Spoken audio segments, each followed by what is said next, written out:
Oi, gente! Tô de novo aqui no Papo no Subsolo e hoje eu tenho um convidado muito especial, que é um grande amigo meu, escritor João Zanello Carrascosa. Tudo bem, Carrascosa? Tudo. Também estou muito feliz de estar com você aqui. Carrascosa, eu já li muita coisa sua, né? Eu tenho uma pilha aqui que eu tava Sim. olhando. Estou vendo, estou vendo. E ler Carrascosa é ficar impactado com a sua prosa poética, com toda essa poesia da sua escrita. É o seu ritmo, o ritmo que você impõe, todo o sentimento. Conta um pouquinho pra gente como você trilhou esse caminho poético através da literatura, como que você entrou nesse mundo. Sim. Não, legal, Márcio, porque às vezes, como a gente é prosador, o pessoal pensa que a gente só iniciou lendo histórias. Na verdade, eu sou de uma cidade pequena, vocês bem sabem, interior de São Paulo, Cravinhos, próximo a Ribeirão Preto, uma cidade que agora está crescendo, mas é uma cidade bem típica, né, do interior do Brasil, do estado de São Paulo, com a lavoura ao redor. E ali, nos anos 60, que eu passei a minha infância, quando eu aprendi a ler, né, você tinha umas poucas bibliotecas na cidade. Então, antes de encontrar as histórias, que no fundo eu sou um escritor de histórias, né, um prosador, os livros que tinham mais à mão eram livros de poesia. E de todas as épocas. Então você tinha. E minha mãe também, ela sempre foi uma leitora, está lá hoje com seus 80 e poucos anos, e sempre que eu vou encontrá-la, ela está com um livro lendo. E livros. Ela ainda lê bastante? Caudais. E aí o que acontece? Aqueles livros estavam lá, ela tinha na estante ali Vicente de Carvalho, tinha Raimundo Corrêa, tinha Olavo Bilac. Aí nas bibliotecas, especialmente da escola, quando eu aprendi a ler, você tinha já umas coisas mais contemporâneas da época. Você tinha um Drummond, você tinha um Bandeira, você tinha Cecília Meirelles. Então esses livros, na verdade, eles foram meus primeiros livros mesmo, assim, de encontro com a literatura. Lia, vez por outra, uma história infantil, uma história que era mais uma prosa, às vezes adaptada. Por exemplo, você via lá, tinha lá Dom Quixote, mas era uma adaptação. Ah, mas você estava lendo Dom Quixote. Eram recontos, né? Exato. Só que a poesia ela estava mais forte ali, porque ao mesmo tempo que eu lia, eu sentia a musicalidade e a gente tinha uma vida muito musical. O tempo todo eu estava ouvindo rádio, era um período mais de rádio do que da televisão. Até lembrando a Copa do Mundo, que nós estávamos numa dela aí, na Copa de 70, só tinha uma televisão na cidade que era em cores, as outras todas eram em preto e branco. Então, uma parte eu assistia, né, eu acompanhava a Copa em rádio. Na rádio, a gente sempre ouvia o dia inteiro em rádio, era música, cantando. Então, esse som, essa melodia, tal, ela era, né, muito comum da poesia, que tem um ritmo, que é um trabalho maior de cadência. E daí aquilo me tocou mais no começo da carreira. Então eu passei a ser um leitor de poesia antes de ser um leitor de prosa, ou vamos dizer, um leitor majoritariamente de poesia e depois de prosa, mais no segundo plano. De forma que quando você fala, você tem uma literatura mais, né, aberta para poética, tá, vem daí, eu acredito, porque sempre me encantou não só apenas contar a história, mas trazer esses elementos que são mais típicos da poesia, que são, tipo, você tem a métrica, você tem as figuras de linguagem, você tem as figuras de linguagem que são de som, aliterações, assonâncias, anáforas, onomatopeias. Então, esse negócio me tocava muito. Quando passei a ler mais prosa e depois começar a escrever, aquilo para mim eu precisava escrever trazendo aqueles elementos que tinham, né, um movimento que era voltado para o sonoro, não era só contar a história. Então eu acredito que vem daí, porque teve essa contaminação. Elas me tocavam, então na hora que eu comecei a narrar, para mim aquilo era uma coisa que me dava um movimento. Natural. Exato, suave, e tinha a ver com, né, com o movimento da vida, com aquelas situações cadenciadas, o próprio dizer, um diálogo, um fala, o outro fica em silêncio, né? Depois o outro fala. Então essas pausas, essas agitações, esses alvoroços ao mesmo tempo, essas, vamos dizer, calmarias, isso para mim passou a ser necessário colocar nas histórias. E aí que vem esse caminho aí. Sabe que eu sempre li muito poesia também, desde nova, e comecei a escrever prosa de verdade a partir da residência, que a gente vai falar depois. Sim. E eu sinto também que se esse ritmo não aparece, parece que está me faltando alguma coisa ali no texto. Porque ele vai se tornando natural pra gente, mas eu acho que vem dessa formação, né? Eu acredito que sim, e também você vai entrando, por exemplo, num tipo de, o que eu chamo de famílias literárias. Essa é uma categoria que você tem uma preferência, ou você tem uma similidade, uma aproximação, uma empatia maior com textos que trazem esse elemento. que não é simplesmente uma narrativa muito factual ou só documental, ela é quase jornalística. Não há espaço para um trabalho com esses elementos. Linguagem. Com a linguagem, que claro, você também não pode rebuscar, não pode tornar aquilo barroco, mas é necessário. Então, a gente tem muitos escritores que vão por essa toada.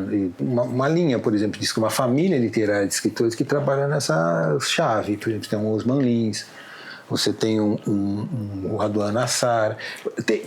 Quando você lê, aquilo parece um movimento de uma grande poesia. Ou seja, há uma invasão muito grande no épico, que é o trabalho deles de prosa, do lírico. Uhum. Eu já li os dois.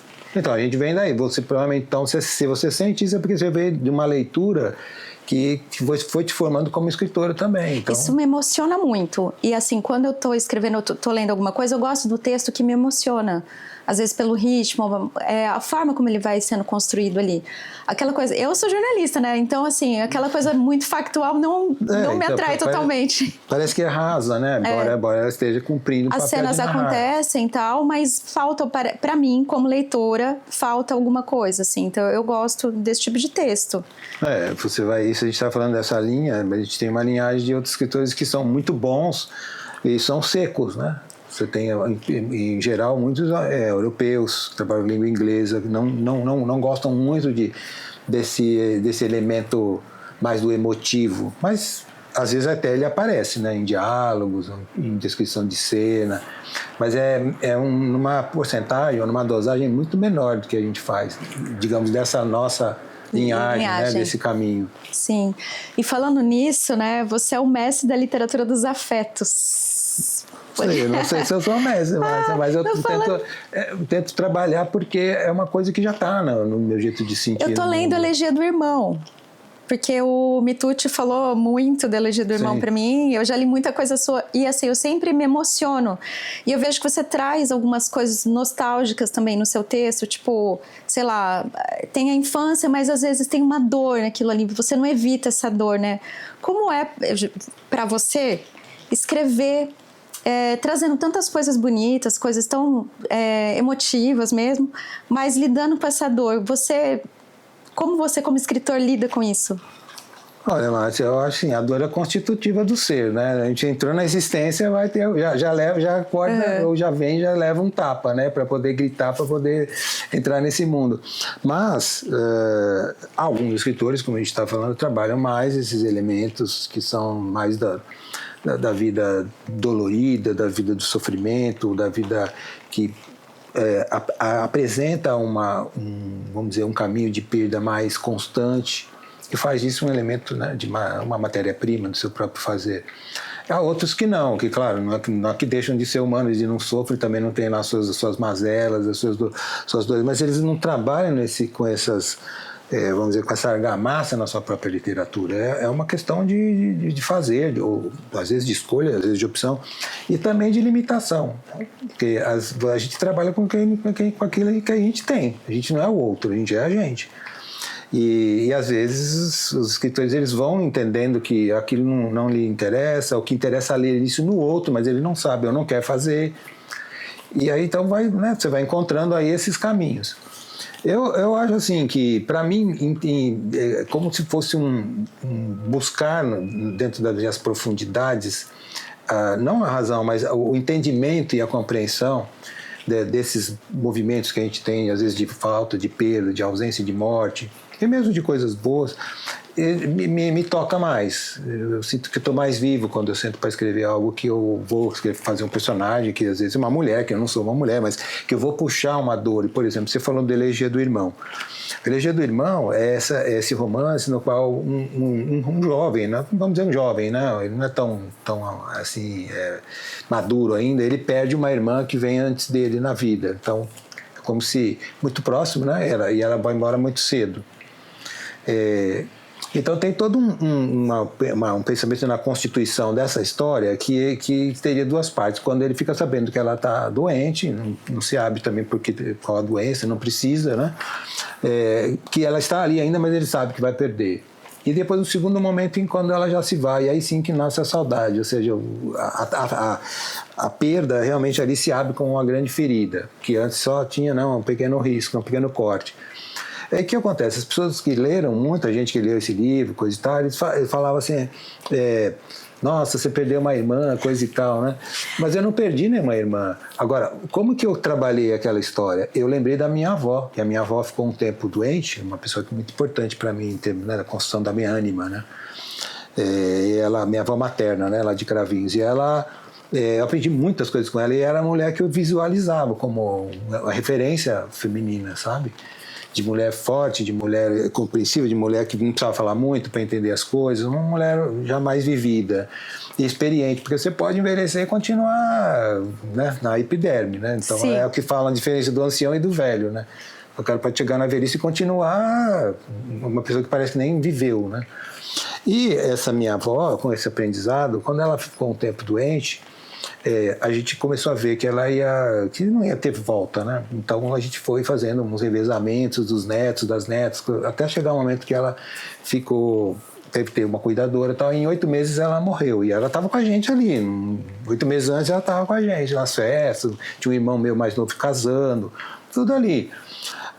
Então toda a dor e o espanto que foi de perder uma pessoa que estava aparentemente diante de nós saudável e depois falecer, foi minguando, ver aquela experiência, foi que eu levei, né, vamos dizer, evoquei para construir essa personagem feminina que o irmão vai dizer, ele vai perder. Então, para ele sentir isso como narrador, eu tinha que ter sentido antes. Então eu levei isso, mas não era de nenhuma irmã, mas são das experiências que a gente traz da vida. A impressão mesmo que dá ao ler o livro é que você toca em todos os pontos mesmo, porque assim, parece que você pensa em cada detalhe da sensação de estar perdendo e depois na perda. Eu já estou na segunda parte sim, lá. Então, da perda. Por quê? Porque você vai trabalhando, como escritor, você sabe bem disso, você vai trazendo aqueles você elementos vai esmiuçando. Que você acha que dá. Então, por exemplo, na casa da minha mãe, a minha avó, essa avó, como 6 filhos lá, minha mãe, então às vezes a minha avó, ela vivia lá, ela fazia comida. E era o tempo dos Tupperware, né, das potinhas, coisa e tal. A minha avó fazia mais e levava para minha mãe, para casa da gente. Então, chegava lá, tinha coisa na geladeira. Minha mãe às vezes não precisava fazer tanta comida porque tinha como é que fala lá, uma mistura, um negócio ali que já, salada, coisa e tal. Esse negócio para mim me tocava muito porque era uma coisa tão natural, né? Você levar uma comida que você fez para o seu neto, para o seu filho, você levar o que sobrou ou o que você fez a mais. Era uma coisa para mim que tinha um amor ali, tinha um afeto ali, uma coisa que não estou só trazendo, eu estou trazendo porque eu quero bem de vocês, eu quero que vocês provem isso, que isso é gostoso e tal.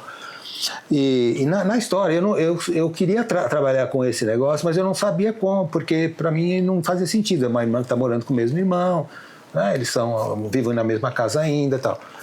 E aí eu me toquei um pouco, porque eu sou um sujeito meio organizador, e aí eu criei na cena algo que vinha desse movimento, desse jeito da minha avó fazer, dessa situação, que era, depois que ela morre, essa personagem, ele lembrava que ela era muito organizada e ele vai ver na geladeira que as coisas não estão no lugar. Eu li essa parte hoje. Então, e aí é uma coisa que não aconteceu desse jeito, mas você fala, bom, então como que eu vou trazer esse afeto que aqui me tocava? Você tem que pensar também em termos narrativos, o que é possível de tocar o outro também, que ele pode reconhecer, e que representa o fato de você perder outro e você sentir saudade. Sentir saudade, a pessoa não está ali, tá? Mas como que você sente que ela não está ali? Não é só em presença, olhando para ela, mas é nos movimentos que tinham na casa, nos gestos que aconteciam, num ruído, num barulho, num quarto vazio, alguma coisa. E para mim veio essa ideia, né? Porque eu arrumo tudo direitinho, né? Eu abro a geladeira, você está tudo no lugar assim, para pegar. Eu falei, então eu vou colocar isso porque tem a ver, um jeito de puxar esse afeto que vinha da minha avó, né? Nossa, essa parte eu achei assim tão tocante, porque voltou a ficar bagunçado, então a falta estava ali. Exato, a falta está ali. A falta estava ali. Eu li hoje essa parte, justamente. Então, que sorte, né? Deu um exemplo aí. Exatamente. Bom, você que é um grande contista, que tem tantas histórias, você se considera um grande... Para ser escritor, fala para quem escreve agora, você se considera um grande observador da vida ou você acha que essas histórias já... Por você já escrever há tanto tempo, elas já fluem mais facilmente dentro de você? Elas vêm mais de fora ou de dentro? Eu acho sim, Márcia. São as duas coisas. Porque você é impactado pelo mundo externo. Você sai, quando você vê uma coisa na rua, ou alguém fala alguma coisa para você é tocado por aquilo. Agora, até qualquer uma dessas situações se transformarem num ponto de partida, num disparador de uma história, ela precisa mexer comigo, ela precisa ser algo que me impacta, sabe? Que me toca, assim, que eu fico meio... eu fico espantado com as coisas, que para outro pode ser uma nada, pode ser um nada. Como eu sempre conto, acabamos de tomar um café da mulher que estava tomando café de um jeito num lugar que eu falei, não, mas tem alguma coisa nesse negócio que deve ser uma ambrosia. E aí, quando eu vou ver, a mulher vai pagar no caixa e aí ele pergunta para ela, mas a senhora gostou desse café? Tal? Todo mundo viu que a mulher estava num gesto, deve ser uma barista. E a mulher dizia, faz 1 ano que eu não tomo café. Então, aquilo já me deu aquilo me tocou, mas por que faz 1 ano? Aí eu já começo a pensar, será que ela está doente, ela não podia tomar, ela fez uma promessa, eu não sei. Aí, se eu não sou impactado, isso não vai gerar nada numa história. Não vai gerar uma história, porque eu preciso estar vivenciando algo de muita profundidade. Daí porque eu falo que o conto, que é um gênero que eu mais trabalho, né, ele é a reconstrução racional de uma emoção. Porque eu acho que para eu escrever eu preciso ter sentido alguma coisa e aí eu vou trabalhar desenhando essa coisa, dando fronteiras para ela que são da narrativa, criando personagem, criando a cena, criando a situação. É muito legal, você observa a vida e você cria ficção em cima daquilo. Tem que criar, tem que observar. Eu acho que todo escritor, claro, pode ter uns que são mais distraídos e fazem da distração também um elemento. Exato, algo que também abre, né, espaço para ele pensar, para ele criar. Aquilo também dá uma faísca. Mas eu sou do sujeito que eu gosto de ficar observando, só que se observa e fica pensando. Mais do que pensar, eu sinto as coisas. Quando você vê uma pessoa, às vezes, eu vi outro dia uma mulher tentando com uma criança atravessar a rua e não parava de passar carro. Você entende? Aí eu não estou pensando em nada, eu estou sentindo, nossa, o que eu faria numa situação dessa? Poxa, por que ninguém para? Porque se parar, alguém vai ter uma batida atrás da outra. Se alguém vai ser delicado ali, vai ser educado, não consegue, porque é um fluxo tão intenso e não tem um farol ali. Aí você fica sentindo, nossa. Aí eu peguei e fui escrever uma história de uma mulher que está dentro de um carro com a filha do lado de trás, no banquinho. Ela é pequena, não era como... Era uma criança, um bebê. O que ela estava era uma menina maior. Estava com a mãe, já sabia andar, não sei. Mas você vai pensando nisso, você vai sendo impactado pelo humano. Para mim, eu escrevo por causa do humano. Exercitar a empatia ali. Você vai entrando ali no mundo. Se coloca no outro, se coloca na pele e fala, nossa. Agora, por exemplo, estava escrevendo um conto que era de uma mulher que ela... O assunto é meio estranho para o que eu costumo fazer de temática, mas ela junto com o marido, ela é dona de uma funerária. E aí as pessoas, numa cidade pequena, as pessoas têm meio medo dessas pessoas, ao contrário, deviam ter agradecimento, elas vão lá e cuidam das pessoas, levam essas pessoas, fazem todo um trabalho. Na cidade pequena são elas as pessoas que vão fazer os enterros, vão fazer o sepultamento, os caminhos, né, dos ritos, as exéquias e tal. Mesmo o cortejo fúnebre, elas que orientam aquele negócio. E daí essa mulher, ela tá falando que ela e o marido, ela conta uma história, que ela e o marido, elas cuidam de quem morre na cidade. É uma combinação, o marido cuida dos homens que morrem e ela cuida das mulheres. Só que morre uma criança, um menino. E só uma mulher sabe quando uma criança nasce como que faz para dar banho. A mulher costuma dar, ela aprende, né? Vem de uma geração para ela, aprende a dar banho, como mãe, aquele instinto ou não, ou um aprendizado, vem a avó, vem alguém, dá o primeiro banho. Dar o primeiro banho para uma criança, uma criança é um negócio muito sensível, é um novo humano que está ali que você não sabe mexer direito, muito frágil e tal. Só que ela dá também banho no último banho, porque ela tem que fazer ali a desinfecção, ela tem que cuidar desse corpo para ser enterrado. E aí morre uma criança, um menino, mas o marido dela não se recusa, porque é uma criança que brincava, que eles conheciam, que rodava por ali, entrava e brincava junto com as outras com os caixões, e quando os adultos têm medo daquilo, as crianças tinham outra relação. Então ela está contando esse negócio, e daí eu tinha que ter um fim, né? Qual que seria o fim? Aí o fim é pensar que ela deu o primeiro banho e ela dá o último, e é a mesma criança, é o filho dela. Ai, meu Deus, eu lembro que você me contou. Então tinha que ter, porque também uma parte você captura pela observação, outra parte você tem que construir como uma história. Então tem personagem, você matou seu personagem, tá? Você fez isso, coisa e tal, você machucou seu irmão, tal. Não, na história, da onde ela veio como, digamos, um insight, ela não tinha isso. Mas para uma narrativa precisa acontecer alguma coisa. O conto ele precisa trabalhar essa emoção na razão. Por quê? Porque a razão é que você escolhe a palavra, você constitui a estrutura, você sabe que você escolhe o que eles falam para dar verossimilhança. Então você precisa da razão. Mas para mim é uma razão que vem para tentar delimitar uma emoção que eu posso dividir com o outro. E outros, certos escritores não interessam nisso, eles vão escrever outra coisa, eles querem escrever uma trama, um negócio engenhoso, que as coisas, né, querem marcar, querem fazer um ativismo, querem protestar, tal. Tratar algum tema, sei lá. Um tema, querem afundar. Tudo é válido, mas cada um vai descobrindo qual que é o seu caminho, qual que é o seu jeito de fazer, da onde extrai esses elementos para criar. Uhum. E falando de caminho, né, que aí você veio... A gente estava falando que você nasceu da poesia, né? Mas sim. Passou... o teu gênero mais conhecido, assim, eu acredito que seja os contos, né? Mas você também escreve para crianças, para jovens e também os romances. Como que foi essa trajetória aí, né?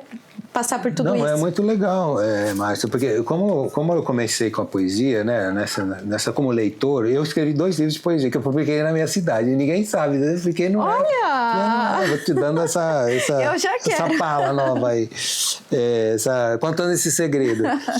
Mas você que foi o primeiro leitor do Época de Manga.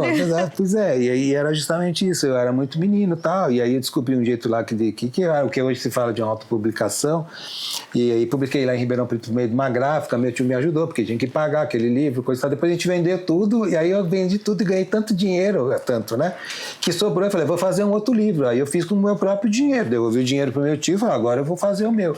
Aí fiz exemplares a mais, o outro fez 500, vendeu tudo, o outro fiz 1000, sobrou um monte, ficou um tempão na casa da minha mãe, um monte de livro. Mas era assim, uma coisa que veio meio juvenil, uma coisa atrás da outra. Só que logo, depois desses livros, eu vim para São Paulo estudar. Escola de Comunicação e Artes, vim fazer então a universidade, e aí eu comecei a ler com mais profundidade, porque por conta da própria faculdade a gente tinha disciplinas que você tinha que ler literatura, e eu já lia lá, né, mas aí com uma certa ordem, nós vamos ler o livro de tal escritor francês e vamos falar sobre ele, o que ele tem a ver com o mundo da comunicação, tal. Então eu comecei a aprender. E eu tinha um grande gap, né, para vir do interior, não sabia um monte de coisa, e eu, inclusive, na Escola de Comunicações e Artes, que eu estudei, na ECA USP, eu tinha aula pela manhã e à tarde eu ficava no campus, e para poder assistir o cineclube, para ver tudo. Eu nunca tinha visto, eu vinha lá no cinema na minha cidade, era aquele filme de guerra, Bang Bang, tinha uns Mazzaropi, que era legal, tá? Mas não tinha. Aí foi a primeira vez que eu fui ver o Fellini, fui ver um filme de Truffaut, eu comecei a ficar, e ao mesmo tempo que tinha essa cultura, né, estava tendo essa descoberta, eu fui descobrindo mais coisas da literatura, tanto contemporânea quanto já clássica. E aí já era prosa, aí eram os grandes romances e tal. Daí eu comecei a ver que uma coisa que me interessava muito era o conto, não porque ele ser curto, mas porque saber que tinha um efeito. E na época que eu estava, né, nesse período já da adolescência, indo para a juventude, estava estudando aqui, tinha uma coleção da Editora Ática que chamava Autores Brasileiros. Essa coleção começou com Jiro Takahashi, eu acredito, depois foi para Fernando Faixão como os editores, ela tinha mais de 250 livros de escritores brasileiros contemporâneos, e boa parte desses livros eram de contos. E é um período que eles falam que o início dos anos 70 foi o início do boom do conto brasileiro.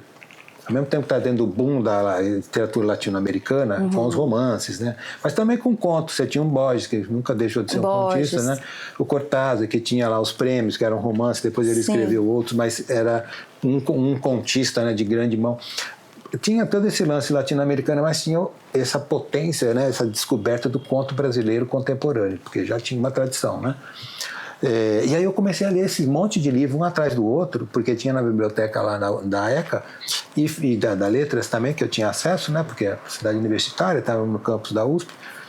Esse gênero começou a me impactar mais, porque eu falei, isso aqui não é nem poesia, nem um romance, um negócio está no meio, mas que tem que ter um poder. Tem que ter uma força. Força, um efeito. Aí eu fui estudar, tal, por que o conto tinha aquele negócio. Aí eu vou descobrindo Lígia Fagundes, vou descobrindo o Rubem Fonseca, a Clarice Lispector, os cantistas de grande nome naquela ocasião, mas um monte de outros que não tiveram a mesma, digamos, relevância, mas estavam fazendo literatura e eram publicados. Não é uma gente que não tinha espaço. E aí eu comecei a escrever o conto. Comecei a trabalhar mais no conto. Ao mesmo tempo, quando eu fui publicar o primeiro livro de contos, surgiu a oportunidade de eu ir numa escola contar histórias. Eu não era contador de história, mas eu falei, eu vou lá decorar umas histórias, eu vou lá contar histórias infantis. Com isso eu entrei no elemento infantil, da temática infantil, e aí fui de novo, me chamaram de novo para ir nessa escola, e eu falei, eu não vou lá contar as mesmas histórias, que são histórias de outrem. E eu vou escrever uma história. Aí eu escrevi uma história que se chama As Flores do Lado de Baixo, e fui lá contar essa história, decorei, porque eu não tinha, né, mise-en-scène de fazer como tem hoje os contadores de histórias, que são atores, gente com um monte, né, de recursos, né, para vamos dizer, tocar, né, a plateia. E aí dali surgiu uma oportunidade de, dessa história ser publicada, e ela saiu pela Melhoramentos, antes de eu publicar meu livro de contos de estreia, que foi o Hotel Solidão, que ele já estava pronto, já estava andando, mas eu não tinha editor ainda. Eu participei com ele do concurso Nacional de Contos do Paraná, e ao mesmo tempo que o concurso estava em vigor, eles estavam fazendo julgamento, tive a oportunidade de fazer essa história, e ela saiu, foi publicada. Aí eu falei, nossa, Melhoramentos é a editora do Ziraldo, uma editora. Aí eu falei, aí aquilo atropelou. E aí no ano seguinte eu lancei o Hotel Solidão, porque ele foi premiado no Paraná, e tinha um direito a fazer, eles fizeram uma edição na Biblioteca do Paraná, que é com desenhos, coisas e tal, e depois uma editora que também estava crescendo no Brasil, chamada Escrita, ela publicou. Então, o Hotel Solidão, ele foi um livro de estreia adulto, mas o livro de estreia mesmo, né, tirando esses de poesia, que era uma coisa mais juvenil, amadora, que eu comecei, que está, vamos dizer, na lista das minhas obras, eu estreio com As Flores do Lado de Baixo, que é um livro infantil. E aí depois, quando eu entrei com o Hotel Solidão, aí eu publiquei um outro livro, que era o Vaso Azul, um outro livro de contos. E daí eu falei, tinha um concurso no Paraná de história infantil. Eu falei, eu já entrei de contos no Hotel Solidão, eu não sabia que tinha esse concurso. Eu entrei no infantil e fiz uma outra história que chamava de Papo com a Noite. Porque era uma história infantil, tinha essa linha e tal. Eu falei, eu já escrevi uma, deve ser por aqui. Aí eu ganhei o concurso com essa história também, do concurso de histórias infantis do Paraná. Nossa! Aí eu fico com esse negócio, eu posso trabalhar nas várias frentes, como se você estivesse num rádio e fosse mudando a frequência. Olha, se eu quero escrever um conto adulto, que tem uma temática, vamos dizer, profunda, uma temática, sei lá, mais dura, mais de choque, eu vou fazer um conto. E aí, quando eu senti que eu podia me divertir um pouco mais, ou contar uma história que fosse assim, um outro jogo, né? Um jogo da magia, um jogo da fantasia também, mas não menos realista, eu podia fazer a história infantil e infanto-juvenil. E daí eu fui fazendo, intercambiando. Por isso que eu fui entrando nas várias frentes. Até uma hora que eu escrevi, os primeiros romances que eu escrevi, Márcia, as pessoas não sabem, foram de literatura juvenil. Eu também não sabia. Então, o primeiro romance que é dito que eu escrevi, que na literatura do é aos 7 aos 40. Mas muito antes dele, eu já tinha publicado 4 romances. Esse aqui. Então, que era um livro chamado O Jogo Secreto dos Alquimistas, que é antes do Paulo Coelho, tá? Aí tinha o Ladrões de Histórias, eram romances de 180, 200 páginas, juvenil, para jovem, que eu senti um desafio de fazê-lo. Então eu já tinha, eram 4, tinha os outros, acho que era o outro era O Homem que Cria as Pessoas, que não eram tão grande e tal, e tinha um outro também, agora eu nem lembro mais, né? E aí só depois de muitos livros de contos e esses 4 romances é que eu fui fazer o primeiro romance de cunho mais adulto. Portanto, o 7 aos 40, ele concorreu ao Prêmio São Paulo de Literatura como ator estreante em romance. Foi? Depois de muitos livros de contos. Por quê? Porque eu não tinha entrado no romance. Só que, na verdade, eu já tinha escrito vários romances.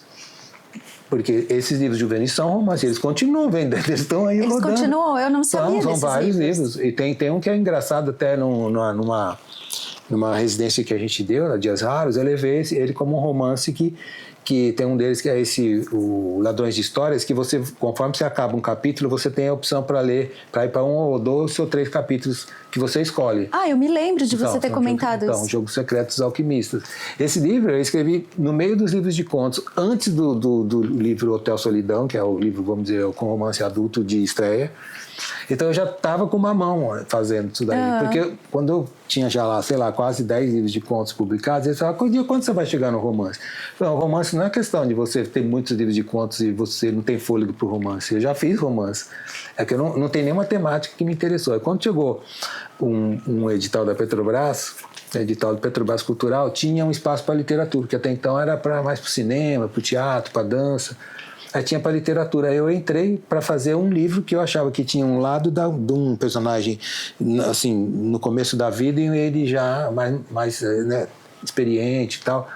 E aí eu fiz a proposta nesse edital, né, submeti o projeto dos 7 aos 40. E aí eu venci, junto com outros escritores na época, né, eu venci, estava Michel Laube, estava Verônica Stiger, estava a Carola Saavedra. Só gente de peso. Nós recebemos a bolsa e a gente fez o livro. Com a Petrobras Cultural, a gente fez o livro, então eu me impus, né, me provoquei a fazer esse romance por conta do edital. Porque você tinha uma bolsa para fazer o romance, você ganhava a sua grana e tinha uma parte do valor que você tinha que validar e consagrar e concretizar uma edição. Eu já tinha editado o livro Volume do Silêncio e Aquela Água Toda na COSAC e na IFE, e aí eu tinha ganho o valor para escrever o livro e a parte que eu não podia mexer, que era para então fazer a edição. Aí eu já fui na COSAC e falei, olha, além de vocês fazerem livros maravilhosos, ainda tem um valor ainda para ceder, porque isso está no contrato. Nossa. Aí por isso que nós fizemos um livro com papel verde, com todo né? A primeira edição dos 7 aos 40 é impressionante. Super diferente. Super diferente, tá? Porque tinha todo esse lance. O primeiro livro que eu li seu, faz muito tempo, foi Aquela Água Toda. Eu já li, foi um dos contos.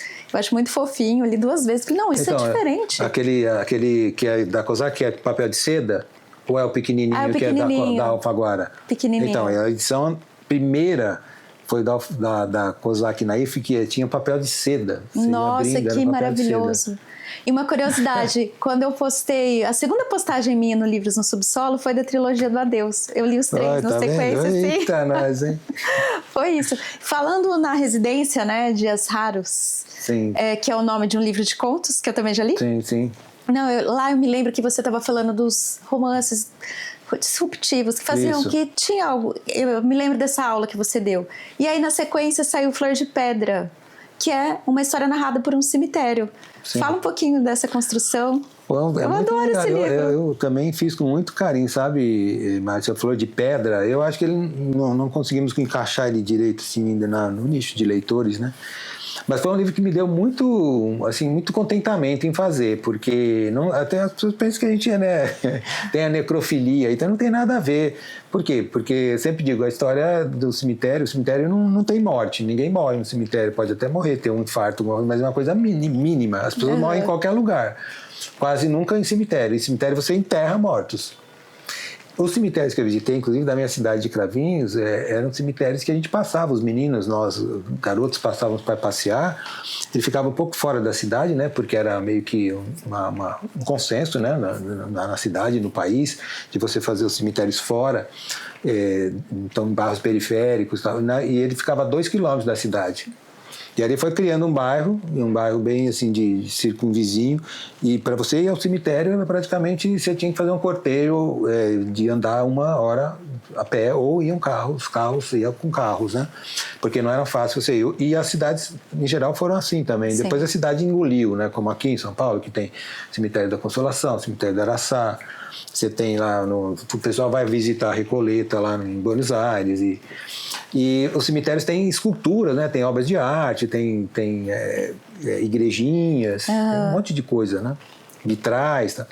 Isso me encantava porque também tinha muitas árvores para você ficar na sombra, tinha muitos passarinhos. Como ficava fora da cidade, era uma área praticamente campestre.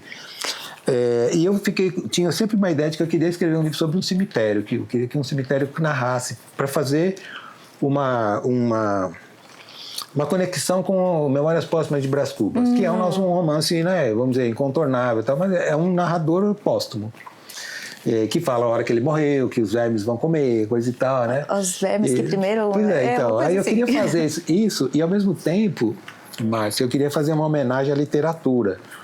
E eu, ao longo do tempo, conheci o cemitério de Parelheiros, o cemitério de Parelheiros, que é um cemitério nesse bairro aqui, que é fora da cidade, praticamente, né? Mas que ele tem um cemitério lá que foi um dos primeiros cemitérios parque do Brasil. Parece que foi o primeiro de São Paulo. Foram os alemães que vieram no período da Segunda Guerra, os judeus foragidos, coisa e tal, e eles foram lá nesse bairro que é mais frio. E eles construíram um cemitério. Você vai, o cemitério não tem túmulo, tá? Porque é um parque, só tem um gramado. Não é muito grande, né? Mas tá lá. Do lado tinha a casa de um coveiro. Como também na minha cidade, Cravinhos, o cemitério tinha a casa do coveiro e o cemitério lá. Por quê? Porque naquele então, o coveiro já acorda, já está no seu lugar de trabalho. O seu expediente já começa ali. Ele tem que limpar túmulos, ele tem que tirar ossos, ele tem que fazer uma série de coisas, preparar, né, coisas para enterro, sepultamentos e tal. E aconteceu que esse cemitério, ao longo do tempo, a casa do coveiro, com a evolução e tal, ela deixou de ser usada.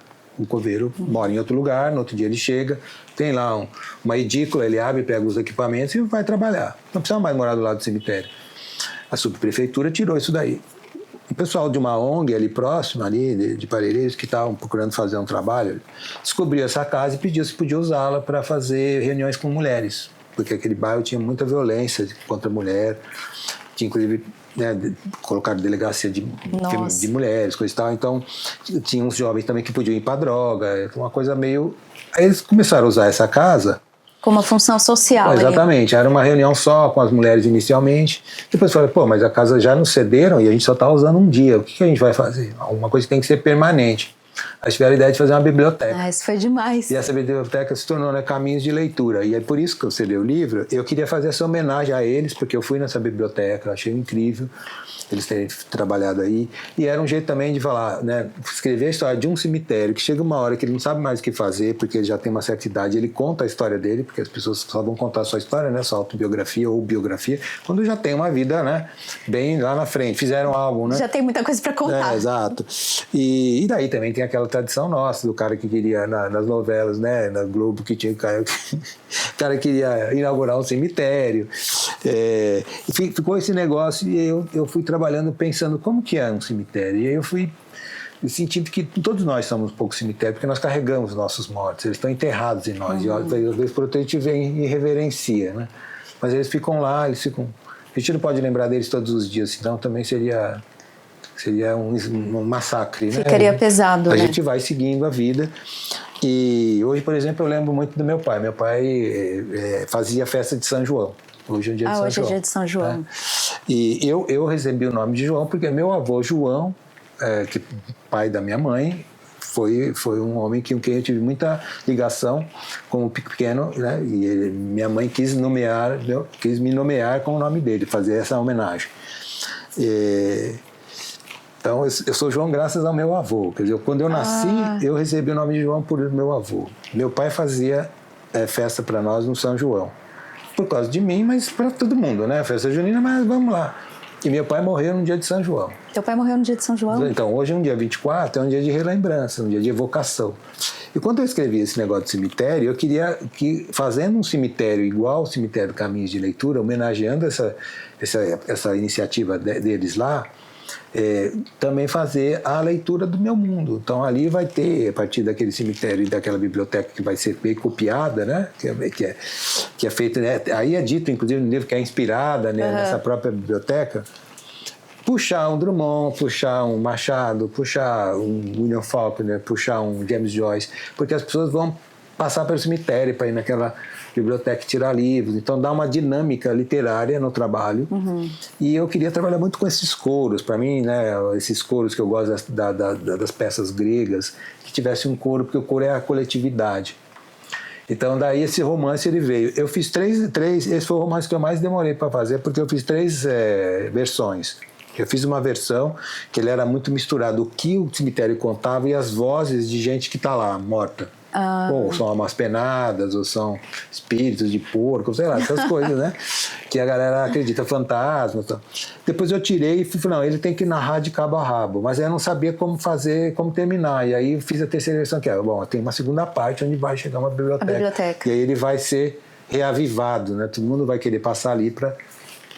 É um jeito de fazer. E a literatura é uma forma de manter vivos os mortos, né? Eu acho. Não é? Então, eu acredito que sim. E tanto, não só os vivos que a gente tem, né? Os mortos que a gente tem que se foram, mas os mortos que a gente, no meu caso, o escritor, matamos. Ou que morreram. Eles aparecem, né? Eles aparecem nessa história. Então, por exemplo, o pai, João, Trilogia do Adeus do livro Caderno de um Ausente, ele está enterrado nesse cemitério. E a filha, Beatriz, tem um capítulo que ela está indo lá. Então, Sim, vou fazendo um entrelaçamento de coisas que são um personagem digamos, do meu microcosmo ficcional, que eles estão dispersos nas histórias, e nesse livro eu fui trazendo. Assim, e você poder ter contato de novo com eles, né? Puxando, porque achava que eles davam alguma coisa. Tanto, né, Marta, que você lembra agora, eu lancei um livro, que é uma novela, o Angelim, que é um menino que eu li também. Então, que vê as coisas, ele está enterrado aí também no Flor de Pedra. Tem um capítulo que fala que no dia dos mortos, né, que é finados, ele é o túmulo dele é o túmulo mais cheio, porque as pessoas vão lá esperando algum milagre porque ele dele. Tinha essa questão, ele enxerga. E o final do Angelim termina assim, ele tá... Os pais vão visitá-lo, vão levar flores no cemitério. Eu fiquei muito tocada com essa história. Eu fui no lançamento. Você foi no lançamento? Sim, foi na biblioteca Mário de Andrade, você estava lá. Falando em lançamento, eu li ontem à noite, mas eu me lembrei desse conto. Sim. Além dos trilhos, que você teve lançamento essa semana, né? Que ilustraram um dos contos do Dias Raros. Exato, né? A gente lançou agora sábado, dia 20, agora dia 27 a gente vai lançar em Curitiba, porque essa editora de lá. E exatamente, o Além dos Trilhos é um conto que faz parte do Dias Raros, desse livro que já faz um bom tempo que eu publiquei, mas a gente já teve 3, 4, 5 edições diferentes, né? São quase que novas edições, porque são por editoras distintas. Então ele está vivo, tem contos muito importantes para mim na carreira. Inclusive o Umbilical é um conto que surgiu nesse livro. E Além dos Trilhos, o Marcelo Dagnol, que é o editor da Olho de Vidro, ele ficou, dentre muitos contos que ele conhece da minha obra, ele achou que esse conto tinha uma luz que ele queria, até porque é uma personagem feminina, é uma menina. E eu escrevo muito também, tem muitos meninos na minha história, porque eu fui menino, né? Sim. Mas foi legal. Foi muito legal ler ilustrado. Eu estava lendo ontem, eu fui me lembrando da história, mas assim, gera uma empatia ali com essa menina. É um outro trabalho, porque ele acaba saindo, né, desse livro, que é um conjunto que você vai ler por que tem aquelas histórias naquela sequência e tal. É o projeto do Dias Raros, todos os dias, tudo acontece num dia raro para as pessoas. E Além dos Trilhos é um dia raro para a menina que vai acontecer ainda, que é quando ela vai com o pai, ainda não termina, né? Exato, termina, eles vão atravessar o trilho e saiu muito bem, as ilustrações do Daniel Cabral ficaram muito bonitas e entra nesse segmento, né, Márcia, que é o livro ilustrado, que você pode fazer uma história inédita. Por exemplo, eu estou fazendo uma agora com um grande ilustrador que é o Fernando Vilela. E aí a gente sentou, pensamos junto, aí criamos uma história chamada Linha Amarela, uma história de fronteira, meio que de guerra também. E daí fiz a história e ele está ilustrando. Ah, que bonita. E entra muito nesse segmento. Agora, o segmento também ele é muito, vamos dizer, explorado, muito investido nas histórias que são de escritores que já fizeram uma obra que tem contos muito suscetíveis, muito abertos para você ilustrar. E ele se torna de fato outra coisa. Ele propõe outra experiência leitora. Você vê o tamanho do livro, capa dupla e tal, ele já só tem aquela história, aí ele distribui melhor o texto, pensa em várias ilustrações, em várias imagens, que vão criando um terceiro elemento também. Elas não estão ali para ser referência à história, elas ampliam, né, a história, né? Esse livro eu achei muito bonito, porque as ilustrações do Daniel, porque como é um conto cheio de detalhes, porque ele está chegando numa cidade nova, ela nunca viu, mudou, e ao mesmo tempo essa menina perdeu tudo, porque ela morava numa cidade onde tinha os pais, os avós, os amigos, tinha uma escola, agora ela foi para uma outra cidade, então ela quer logo se incluir, ela quer logo abraçar, porque ela perdeu, ela quer ganhar alguma coisa, que é a vida naquele lugar. E ele faz as ilustrações também com muitos detalhes. Eu vi, riqueza de detalhes. E assim, até transporta a gente para uma sensação de infância, assim, para um outro tempo, que é a sensação que eu tenho lendo vários dos seus contos também. Mas ver ilustrado me trouxe para um outro lugar. Eu estava vendo ontem, foi gostoso de ver. Eu acho que foi isso, né? Que eu acho que esses livros eles estão dentro desse mote de agarrar o leitor e levar ele para um outro universo, porque, claro, a ilustração ela é uma interpretação de um artista, né, visual. Sim. Mas esse artista, sendo um cara de grande talento, ele vai criar também vamos dizer, um universo imagético que potencializa a história, que abre, que a expande. Isso é uma coisa nova, porque não é só a imaginação, é você tendo alguém também ali que ajuda você a desenhar, né, aquele mundo. E falando em livro, eu preciso falar desse livro, que é um livro seu que eu adoro, que é o Diário de Coincidências. Diário tá cheio de coincidências. Aconteceram muitas coincidências, né, Márcia, na sua vida, né? Muitas coincidências, mas aí depois que eu li esse livro, parece que eu fiquei mais esperta com as coincidências, assim. Elas significam algo, né? Elas são um idioma aí. Bom, e falando de dias raros, vamos falar um pouquinho da residência? Não, então, vamos, mas você falou de coincidência, eu fiquei lembrando, você falou que teve os avós casaram em Cravinhos, né? Sim, temos uma super coincidência. Tá Os meus avós, meus bisavós se casaram em Cravinhos, que é a tua cidade. Tá vendo? E descobrimos que temos origem espanhola, do mesmo jeito, na Andalucia. Exato, aí tá vendo? Essas coincidências são incríveis, porque elas revelam, porque a gente acaba se encontrando no mundo. Eu acho que elas são forças que vão puxando, sabe? Vão alinhavando e vão trazendo a gente para perto de... E o mais interessante é que aí, já juntando com o assunto dos dias raros, eu comecei a escrita desse romance que eu só tive coragem de escrever depois que eu fui para residência. E ele tem a ver com esse universo, que foi só através desse livro, da escrita desse livro que aconteceu por sua causa, por causa da residência, que eu descobri os meus bisavós de Cravinhos, entendeu? Então... Tá vendo? Eu nem sabia. Abriu um caminho aí, né?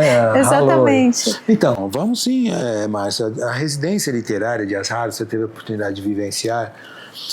Foi uma ideia do Ricardo Mitucci, né, que é um divulgador cultural e foi jornalista, enfim, tem uma carreira também literária, cronista de jornais e tal,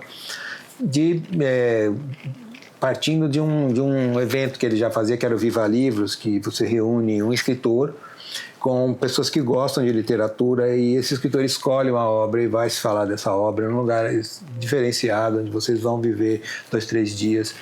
E são eventos que proporcionam um pouco nessa ligação afetiva por meio da palavra e tal. Aí o Viva Livros, um dia ele me procurou e a gente começou a pensar, por que não fazer uma residência literária? Porque eu já tinha feito, é uma coisa maior e não é mais só para o público que gosta desse escritor, ao contrário, é para quem quer se desenvolver. E aí esse escritor é chamado para galvanizar o processo desses possíveis aspirantes à escrita, ou às vezes até escritores que já publicaram um ou outro livro. Sim, na edição que eu fui tinha gente que já tinha publicado.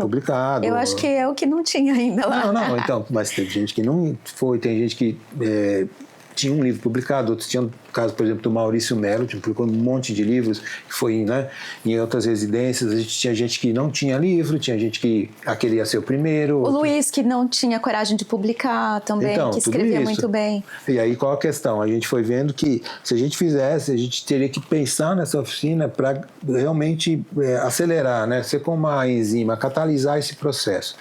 Então, o que a gente começou a pensar? Vamos fazer em 7 dias. Aí nós fizemos a primeira edição. Depois a gente fez uma pesquisa, 7 dias é pouco. Aí passamos para 10. Porque isso tem um custo, né? A pessoa tem que também ficar 10 dias fora de casa, ela precisa estar lá num lugar que é um retiro maravilhoso, o sítio Vila do Sol, lá em Gonçalves, de amigos nossos, tal, que tem toda uma infraestrutura muito assim, compatível para o silêncio, para a tranquilidade, e que é muito semelhante às residências literárias mundiais que são patrocinadas por instituições de cultura. Eu fui em 3, né? Eu até conto essa experiência lá para vocês e para quem vai. Quais foram as 3? Eu fiz uma na LED House, nos Estados Unidos, né? Porque é a 2 horas de Nova York, é perto da cidade de Hudson. E depois eu fiz na Suíça, na Chateau Lavigny, que é perto de Genebra. E tudo retirado, né? Só essas são referências mais próximas. E na Índia, no sul da Índia, a 40 quilômetros de Bangalore, que é uma cidade no sul também bastante importante e tal. Então, nessas residências, você encontra escritores que também estão trabalhando. Então, qual que é o lance importante? Eles ficam lá trabalhando, porque o lugar é tranquilo, eles não precisam se preocupar, né, de pagar os boletos e tal. Os boletos caem, né? Mas eles estão lá, digamos, mergulhados numa imersão com o trabalho. Tem um horário que eles podem dialogar entre si para falar dos seus próprios projetos, como é que estão, tá? Um pode ajudar o outro. E isso, em geral, são as residências. Agora, a nossa, ela foi pensada para que um escritor, no meu caso eu, mas a gente pode convidar outros também, a gente está pensando num que é só para quem quer desenvolver literatura infantil e infanto-juvenil, e aí quem vai levar isso a cabo é a Índigo, né, que é uma escritora que tem, né, muita competência, muita obra, bastante célebre nesse sentido, muito acolhida, né? que aí esse escritor, ele vai ler os projetos, vai fazer uma mentoria anterior, e aí as pessoas ficam trabalhando nos seus textos. Ele também no dele. Só que elas se encontram, e aí ele vai oferecer curso, ele vai oferecer oficina, ele vai oferecer exercícios, ele vai oferecer, né, junto com o Ricardo ali, Mitucci, nesses dias raros, que recebeu esse nome, vai levar essas pessoas para conhecer o lugar, para elas abrirem, para elas observarem a natureza, para elas conhecerem, fazerem leitura. Aí a gente também convida um editor para esses escritores entenderem um pouco mais como funciona o mercado editorial. Às vezes a gente convida também um outro escritor para estar lá. Então esse congraçamento, ele acaba sendo galvanizador de muitas outras possibilidades literárias dos escritores.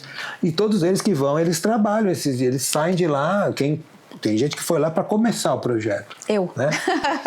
E aí pensa que vai começar um projeto, de repente começa outro, porque sente a situação, aí é instado a também falar sobre o que vai fazer, e aí começa a dizer, não, eu aqui vou fazer isso, eu vim pensando numa coisa, mas tudo bem. Tem gente que estava no meio do texto, do conto, do livro de conto, do romance, história infantil, e teve gente que estava no final, precisava dar um arranque. Então, essas pessoas estão lá trabalhando, elas conversam, falam de literatura, falam da vida, são muito bem, né, acolhidas. Tem a Shira lá, que é a nossa chefe de cozinha, o povo toma um vinho. Que arrumou vinho pra gente. Ela arranja vinho, aí faz fogueira, as pessoas conversam, elas têm insights, de repente, que elas não teriam. A Branca cantou pra gente. A Branca cantou. Então, aparecem artistas de outra natureza, que você não estava supondo que isso fosse possível, mas acabam sendo, vamos dizer, grandes elementos de fecundação. Eles te plantam uma coisa que você não estava. Aí acaba sendo uma experiência muito profunda e de relação. A gente faz sorteio de livro, as pessoas que têm livro têm um momento especial para elas mostrarem os livros dela, para os outros conhecerem. Então isso cria uma teia muito forte de vínculo, né? Um congraçamento emocional entre as pessoas, que não é o financeiro networking, mas sim a rede de emoções, de afetos do mundo literário, de artistas. E assim, que podem até resultar, né, Márcia, em você fazer um livro com um editor que foi lá, ou ficar amiga dos escritores que estavam ali, aí alguém no lançamento do seu livro que estava naquela residência, vai criando todo um grupo que soma-se com as edições anteriores. Os escritores que estavam, né, os ex-residentes também. Sim. Hoje nós já temos mais de 60 pessoas que falam. Eu posso dizer que né? a minha experiência foi incrível, porque eu fui com meio projeto, aí eu saí de lá agora. Só vai dar certo o lançamento do Época de Manga, porque eu tomei coragem lá de continuar com algumas coisas e escrevi o romance. E esse grupo de pessoas também me acolheu. Sim. Mesmo pessoas com quem eu não convivi. Com quem eu convivi lá foi fantástico, porque as meninas me ajudaram, todo mundo me ajudou, o Maurício foi incrível também. Mas as pessoas de outras residências, a gente percebe que tem, assim, vira uma família. Sim, as pessoas ficam ligadas a uma frente de amizade. Comigo, André. Elas descobrem que na literatura não há competição, cada um está com o seu projeto, cada um está escrevendo o seu caminho. Se a gente se der colaborar, estão sabendo que tem um concurso, então vamos lá todo mundo entrar, estão sabendo que um de nós vai lançar um livro, vamos lá, então tem um de nós é editor, por que ele não pode ver um original da gente? Aí ele vê, gosta, quer publicar, ele não vê, não gosta, tal, mas indica para alguém. Então você vai criando, né, um campo que não é uma igrejinha, ao contrário que existe na literatura, porque as pessoas estão ali para entender, para cada uma, né, estar muito atenta ao seu projeto e saber que outros fazem, que ali é uma forma de você se fortalecer. Né? Porque senão você fica um ser sozinho, você que tem que descobrir onde tem concurso, onde tem prêmios, onde você publica. E é uma coisa maior, né? Que é os escritores percebendo que eles podem se dar as mãos, porque cada um tem o seu trabalho. Para mim foi extremamente importante. E eu acho que se eu pudesse recomendar... Vamos fazer os dias raros e noites raras. Noites raras, com muito vinho. Porque não são só... As noites são muito legais lá também. Bom, Carrascosa, você acabou de voltar da Espanha, você participou do Lê Ibero-Americano lá com a Dolores, né? Que sim. O ano passado eu fui, né? Por indicação sua. Vidão foi ver a minha conta de perto. Gente, é brincadeira, mas foi legal pra caramba.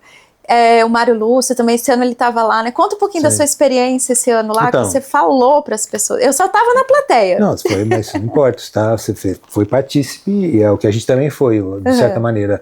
É um evento que está já no oitavo, né? Oitava edição, muito legal, como você viu. Só que ele reúne gente da Iberoamérica, na Espanha, né? Tem todo um trabalho do Laboratório Emília ligado também a um grupo na Espanha. E aí eles fazem esse seminário sempre na mesma época da Feira do Livro, do Retiro. Sim, maravilhosa aquela feira. E aí inclusive vamos dizer, faz parte da programação da feira, tanto que a abertura foi feita lá pela diretora da feira. Ela foi lá falar que era na Casa América, né? Também o diretor da Casa América falou. Então, eles abrem esse evento e durante um dia inteiro tem várias mesas de escritores, então tem com temas distintos, né? Então, gente do Equador, gente da Colômbia, gente da Bolívia, gente do México, gente do Brasil, Aí, como é Iberoamérica, nós temos, então, portugueses e espanhóis, né? Quem fala português e quem espanhol. Tinha gente da Guiné-Bissau, tinha gente da Cabo Verde, né? Gente de Moçambique. Então, nós do Brasil, tinha gente de Portugal. Então, o que você tem ali? Coloca a gente para fazer uma mistura, né? Criar ali um intercâmbio de vivências. Isso durante um dia. Nos outros dias, alguns de nós vão dando oficinas em bibliotecas em Madrid, outros vão na feira falar sobre editoração, falar sobre seus livros, fazer lançamento. Então acaba que faz 3, 4 dias de eventos. É muito legal porque isso mostra um intercâmbio assim, de cultura, faz uma relação forte. Fortalece. Ali, né? Muito legal, porque também está ligado à literatura, mas também à leitura, como um elemento fundamental para a construção de uma identidade nacional ou internacional, ou coligada, né, em termos idiomáticos, e também porque tem o escrever, ou seja, é a leitura e a escrita e a literatura que faz as duas coisas, né? Você tendo literatura, tem quem lê e tem quem escreva. Que faz essa ponte. Muito legal o evento. E agora eles fizeram depois do ano passado, esse ano que você foi também na África. Na Espanha já foi para a 8ª edição, na África foi a primeira, esse ano vai ser a 2ª. Agora você vai estar lá em Cabo Verde. Então, já me convidaram para ir, eu já fiquei contente. E aí é diferente a programação, é um outro desenho, assim, uma configuração distinta por conta de quem está mais ali perto, são outros convidados, não são os mesmos que estão na Espanha. É legal esse intercâmbio, de você conhecer muita gente também, né? Você se torna amigos, tal. Você cria, por exemplo, na Espanha tinha um ilustrador que queria fazer um livro comigo. Porque ele ilustrou muitos livros infantis e juvenis, e ele falou, vamos fazer algo junto. Então, pode ser que aconteça, você entendeu? E é legal, você já foi publicado na Espanha, já foi traduzido para outros idiomas também, né, Carrascosa? Isso é muito... a obra da gente, não, mas a hora que se você puser a obra, uma hora ela vai embora sozinha. Ela é como os filhos aí, eles vão para o mundo e você não tem nenhum controle nesse sentido, né? Quem vai gostar, quem não vai. De repente aparece alguém, como um cara, eu fiz uma residência que você estava comentando, né, com a essa da Índia. Eu conheci um escritor de lá que ele é do Sri Lanka. E aí a língua dele lá é o Tamil, né? Tamil, uma coisa assim.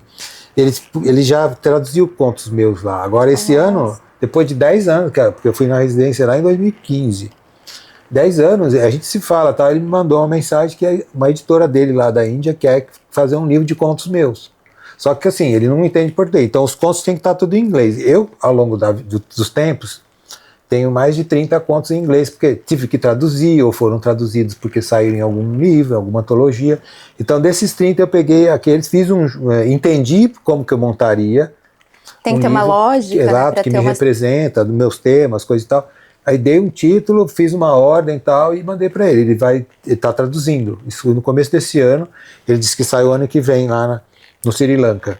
Então, assim, uma coisa que você... Não é só logo depois ou durante a vivência que você tem numa residência que você tem um grande ganho, que pode acontecer. Você pode, um dia, acontecer de você ser traduzido porque alguém que você conheceu num lugar desses, muitos anos depois, lembra de você, gosta do seu trabalho e surge. São coisas meio enigmáticas, né? Meio que coincidências, no sentido de que alguém se interessou num outro lugar, porque é de outra língua, de outra nação, de outra cultura, pelo algo que você escreveu, nem sempre naquele momento, mas anos lá atrás, já é um outro livro, né? Que você já escreveu, que já estava ali e tal. O legal é que a literatura, a palavra se perpetua Não, e ela vai embora. E tanto que esse Ibero-América desse ano era a minha mesa, na verdade eu fiz sozinho, né? Mas fui entrevistado por uma espanhola pura, que era um canto à literatura. Então, meu tema eu tinha que falar sobre literatura e o tema geral era você despalavrar o centro, porque muita gente pensa que o centro é que comanda, mas e as margens, né? As margens, de certa maneira, o Ibero-América é um pouco de margem, né? Diante da centralidade de certas culturas e línguas no mundo. Então foi isso, ou seja, por uma palavra você desmonta, né, todo um circuito, ou pelo menos você pode resistir a ele e pode contestá-lo, pode fazer um contraponto. Maravilhoso. Olha, eu passaria mais 2 dias aqui conversando, né, com você. Tem tanta alegria, coisa, né? pra gente alegria. Falar. Mas hoje é dia de jogo de copa. Cheio de livro ali, mas... Carrascosa, tem mais ali, tem os seus da publicidade, tá cheio. Tem, legal. E esses aqui são os que eu li, viu? Então, assim, não te li pouco. Você conhece bem. Bastante coisa. Gente, é isso. Hoje eu falei com Carrascosa. Espero que vocês tenham curtido e que a gente possa ter outras oportunidades. Sim. Quero voltar para os dias raros. Não, qualquer hora eu volto você lá. Tem que voltar, uma hora tem que voltar. A gente vai fazer uns dias raros mais curtos. Uns dias menos raros. Não, raros, mas mais... Falando nisso, vou aproveitar que o Carrascosa vai estar fazendo no lançamento do meu livro, ele que vai estar lá conversando comigo. Dia 13 de agosto. Vamos fazer essa mediação para apresentar o seu Época de Manga. Isso aí. Vamos lá. Obrigada, gente.